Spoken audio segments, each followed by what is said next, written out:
এই মুহূর্তে দর্শক বন্ধুগণ সবচেয়ে বড় খবর সবুজবঙ্গ নিউজ আপনাদের সঙ্গে আমরা প্রতিবেদনটি প্রথমেই আপনাদেরকে হেডলাইনের মাধ্যমে জানিয়ে রাখি। বাংলার পর ত্রিপুরা, ভালো করে মনোযোগ দিয়ে শুনবেন। ত্রিপুরাতে এডিসি ভিলেজ নির্বাচনের ভোট হতে চলেছে 2025-এর একেবারে টক্করে লড়াই।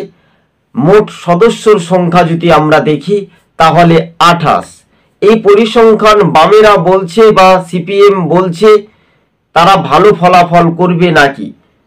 তো হাজার হাজার কর্মী সমর্থক জনজাতি ভোটারদের ওপর যখন পাহাড় যার ক্ষমতা তার পাহাড়ের রাজনীতি ভোগ, এবার বামেদের পক্ষে কি রায় হবে, না বিজেপির পক্ষে, না মোথার পক্ষে, না কংগ্রেসের পক্ষে।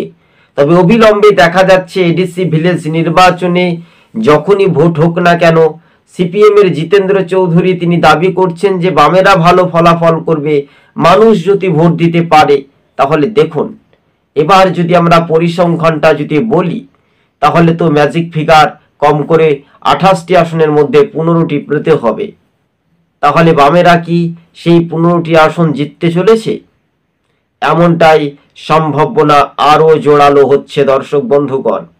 এদিন কংগ্রেসেরও কার্যত তারা কংগ্রেসের হেভিওয়েট নেতা থেকে সুদীপ রায় বর্মন, বিরজিৎ সিনহা, গোপাল চন্দ্র রায় একাধিক রাজনৈতিক সমীকরণের সেটাই কিন্তু উঠে আসতে চলেছে সোশ্যাল মিডিয়ায়। কিন্তু বাংলাদেশের ঘটনার আজ প্রতিটি রাজ্যে কি প্রভাব পড়বে এটাই বলছে পর্যবেক্ষকভাবে। আমাদের ইউটিউব চ্যানেলটি প্রথম থেকে শেষ পর্যন্ত দেখবেন, আর চ্যানেলের নতুন হলে অবশ্যই চ্যানেলটিকে সাবস্ক্রাইব করে সঙ্গে থাকবেন। আপনাদেরকে আমরা জানিয়ে রাখি দর্শক বন্ধুগণ, ভালো করে মনোযোগ দিয়ে শুনবেন।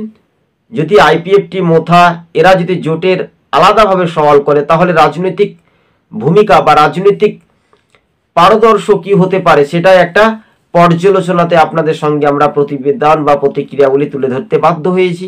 তবে রাজনৈতিক মহলে যে সমীকরণ, যে চিত্রগুলো সোশ্যাল মিডিয়ার মাধ্যমে আমরা এক প্রকার বলাই যেতে পারে যে ত্রিপুরার এডিসি ভিলেজ নির্বাচনে সিপিএম, কংগ্রেস, আইপিএফটি, মোথা, বিজেপি প্রতিটি রাজনৈতিক দল যখন ঝাঁপিয়ে, তখন সিপিএম এর প্রাক্তন মুখ্যমন্ত্রী মানিক সরকারের দাবি ত্রিপুরাতে বাম শাসনের পরিত্যাগ ভালো ছিল, পরিহাস ভালো ছিল। কিন্তু কার্যত আইপিএফটি জোটের যে জোট, মোথার জোটের যে সরকারের যে নিশানায় আবারও কিন্তু বামেরা কি ক্ষুব্ধ হচ্ছে। তবে এডিসি ভিলেজ নির্বাচনের পর্যালোচনাতে দেখতে পাচ্ছি যে উত্তর পূর্বে রাজ্যে ত্রিপুরাতে বামেদের কি ফলাফল ভালো হতে পারে, 15টি আসন কি জিততে পারবে, না 16টি আসনে জয় হবে সিপিএম এর, এটাই একটু রাজনৈতিক মহলে চিন্তার ভাঁজ